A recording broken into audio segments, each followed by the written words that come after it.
আজ রথ পূর্ণিমা, সকলেই রথের দড়ি ধরে টানছে।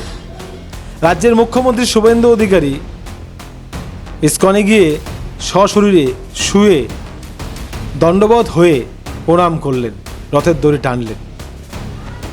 পার্থক্যটা কোথায় বুঝতে পেরেছেন?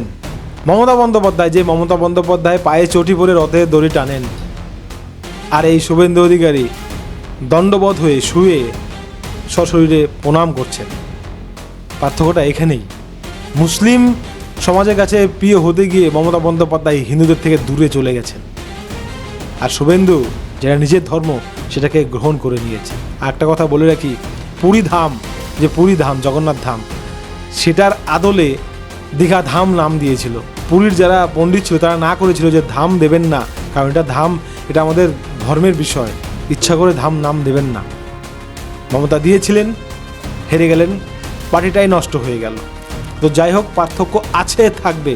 মমতা বন্দ্যোপাধ্যায় হিন্দুদের কাছে বরাবরই একটা দুর্নাম, মানে মমতা হিন্দু, এটা দুর্নাম, হিন্দুরা তাই মনে করে।